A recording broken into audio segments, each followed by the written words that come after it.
شاطر روكيو، شاطر شاطر شاطر شاطر شاطر شاطر شاطر روكيو، برافو روكيو، شاطر. يلا امشي يلا، يلا امشي يلا، امشي يلا، امشي يلا، امشي يلا. ازيكم يا جماعه، عاملين ايه؟ يا رب تكونوا بخير. النهارده هنتكلم عن اولى حصص تدريب، او ازاي عندك الكلب يكون عنده 3 شهور او 3 شهور ونص وعايز تبدا معاه كورس طاعه او تعديل سلوك، او الكورس الطاعه.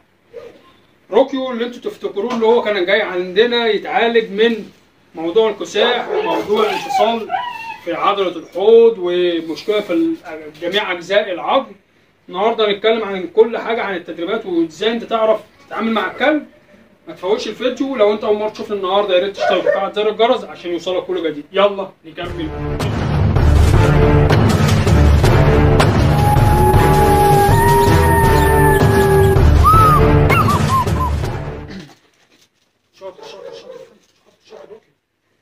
السلام عليكم ورحمة الله وبركاته. معاكم ابو مصطفى من قناتكم فيروس كلاب في القاهرة. تحياتي ليكم، تحياتي الناس المشتركة معايا القناة، تحياتي لجميع مربين الكلاب وغات الكلاب في مصر والوطن العربي. تحياتي للجميع، يا رب تكونوا بخير. رجعنا لكم من جديد بفيديو جديد.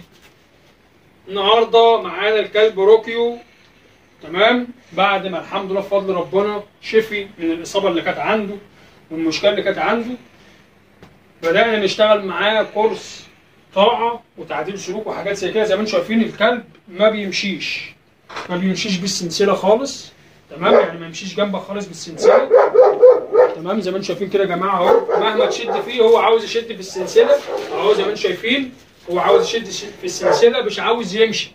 طبعا ده كلب مهايبر زيادة عن اللزوم، تمام، كلب اتدلع زيادة عن اللزوم، كلب بقى مهايبر وبقى يفرض شخصيته على صاحبه.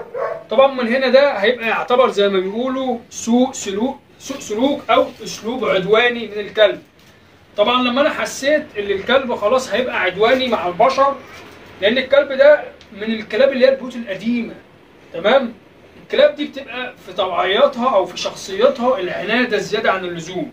طبعا لما تواصلت مع صاحب ومالك الكلب الكابتن ممدوح، وتحياتي طبعا للاخوه الأضباط وعلى رسوم الكابتن ممدوح، راجل من الشخصيات المحترمه.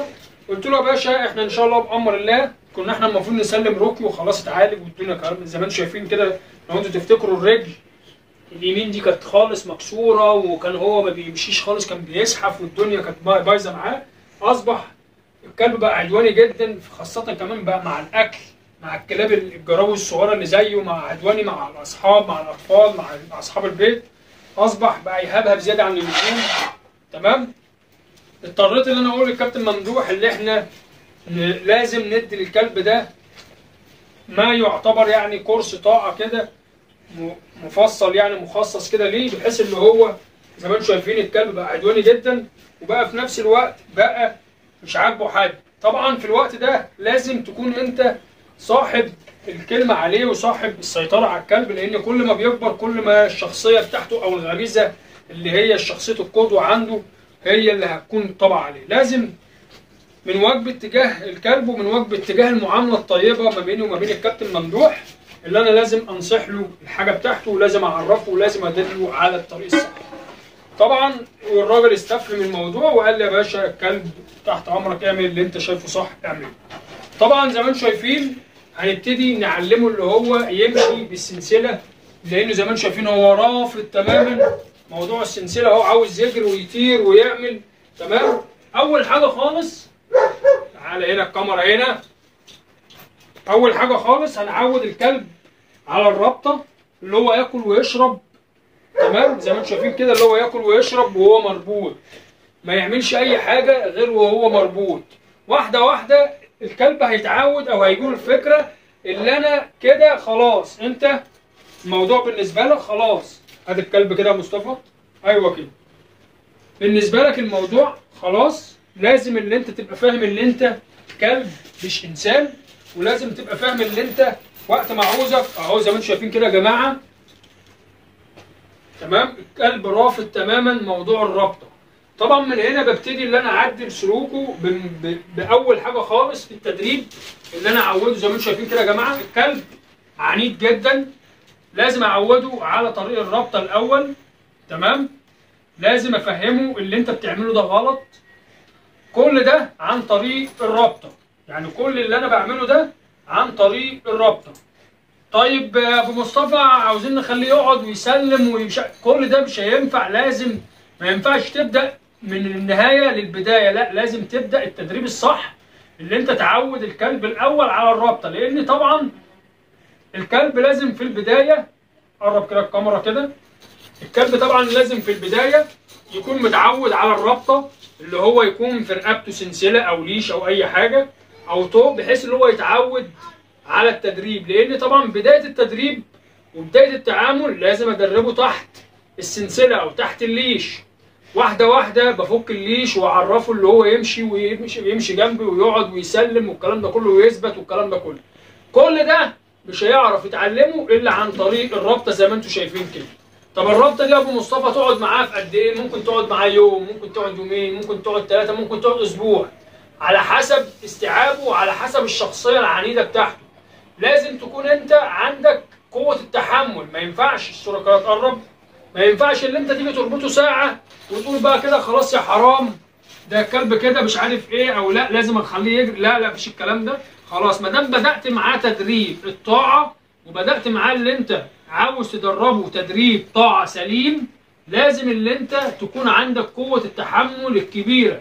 ما ينفعش اللي انت تيأس وهو يكون هو الليدر او اللي هو الرئيس بتاعك او اللي هو اللي يقدر يتحكم فيه.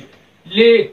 طول ما هو عرف ويخش لك من اللي انت عرف قوه ضعفك اللي هو هيتصعب عليك ومش عارف ليه. لان طبعا ساعه الرابطه الكلب طبعا ممكن يعمل حاجات كتير، عاوز يفك نفسه، عاوز مش عاجبه الرابطه، عمال يهبهب كتير، عمال يقوي كتير، كل ده ولا تبقى يعني ولا يعمل معاك اي حاجه. زي ما انتم شايفين كده يا جماعه اهو، الكلب عاوز يفك نفسه ومش عاجبه الوضع ومش عاجبه اي حاجه. ليه؟ لان ما اتعودش على كده وهو مش حابب كده، عاوز يكون سايب وعاوز يجري ويتنطط ويعمل حمام هنا وبول وبراز هنا وياكل ويعمل ويدغدغ ويكسر.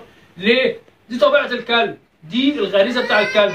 انا ببتدي اللي انا افهم الكلب اللي انت وقت ما عايزك، وقت مش عايزك يبقى انت مربوط، او انت تبقى انت قاعد في مكان مش عايز صوت، مش عايز مشاكل، مش عايز اي حاجه. ده البدايه بتاعه كورس الطاعه.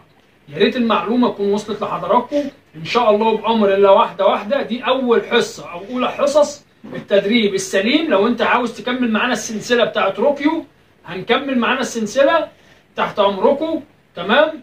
ومستني تعليقاتكم في الفيديو. هل حابين ان انتوا تعرفوا التدريب، كورس التدريب ازاي؟ برغم ذلك ممكن برغم كده مش هقول لكم اللي ممكن يأثر عليا في شغل التدريب. اللي انا مثلا انا كراجل صاحب مزرعه وصاحب وبدرب للناس، لما انا اعلمك تتعلم ازاي تدرب كلبك في بيتك او في مكانك، معنى ذلك اللي انا بقطع عيش على حد او بقطع اكل عيشي انا اللي انا بدرب انا كمان شخصيا؟ مفيش كده يا جماعه. الرزق واحد وفي السماء رزقكم وما توعدون. انا بديك المعلومه. طب هل ده يعني يحل محل المدرب او ده يلغي محل المدرب؟ مفيش الكلام ده يا جماعه. لان في ناس عندها القدره اللي هي تدرب وفي ناس ما عندهاش القدره اللي هي تدرب. القدره دي يعني بمعنى الادق، مش القدره اللي هي الماديه بس، لا. ممكن ما عندوش التفرغ اللي هو يدرب، ممكن يكون ما عندوش الوقت اللي هو يدرب، ممكن ما يكونش عنده الصبر اللي هو يدرب، ممكن ما يكونش عنده الحنكه اللي هو يدرب. يعني مش معنى ان انا بديك المعلومه وانت طبقتها عندك وما عرفتش تدرب يبقى انت كده ما عرفتش تدرب. لا، في حاجات كتير، في تريكات كتير، في حاجات كتير بتبقى في التدريب، طولة بال وشخصيه وحاجات كتير جدا في التدريب. برضه زي العلاجات، مش اي حد يمسك السرنجه هيدي علاجات للكلب والكلب هيبقى شافي او الكلب هيبقى يتعالج. لا، مش اي دكتور يبقى جراح يمسك المشرط. كل دي بترجع للخبره والتعامل. بس احنا بنديك النقط العريضه الاول او النقط الاوليه، لو انت نميتها ومع الوقت ممكن تدرب كلبك مفيش فيه مشكله. طب هل زي ما احنا قلنا هل ده احنا بننافس حد او بنضر حد او بنضر نفسنا احنا كمدربين؟ انا كمدرب بضر نفسي اللي انا ما اخليش حد يجي لي يدرب عندي؟ كل ده يا جماعه فكر خطا، فكر خطا. الرزق بتاعك هيجيلك مهما تعمل ليك رزق هتاخده، سواء هاخده منك او انت هتاخده مني، ده كل واحد ليه رزقه. بس كل ما هنالك اللي احنا قلناه لازم نعرفك تدرب ازاي، لازم نعرفك تعالج ازاي، ده واجبي. طول ما انتوا يا جماعه في ظهري والمشاهدات بتعلى واللايكات بتعلى والاشتراكات بتعلى، كل ده واجبي. حابين تعرفوا سلسله روكيو اللي هو دخل فيها تدريب، انا تحت امركم. مستني تعليقاتكم لو انتم محتاجين السلسله بتاع كورس الطاعه، يا ريت تعرفوني في التعليقات. تمام يا جماعه، يا رب يكون الفيديو عجبكم، يا رب يكون الرساله عجبتكم. مستني تعليقاتكم الجميله، مستني دعمكم الكتير، مستني اشتراكاتكم، مستني اللايك يا جماعه، لان اللايك بيفرق معانا. كتر من اللايكات والشير عشان الناس كلها تستفاد. تحياتي للجميع واشوفك على خير، وانتظروا روكيو الحلقات الجايه ان شاء الله بتاع التدريب دي. كده اولى الحصص للكلب روكيو زي ما انتم شايفين كده يا جماعه، رافض تماما السلسله. اولى تدريب الطاعه اللي انت بتدرب الكلب على ربط السلسله، او زي ما انتم شايفين كده يا جماعه مش راضي يمشي ولا يتحرك. ليه؟ لانه هو رافض. دي اولى الحلقات تدريب الكلب على الطاعه.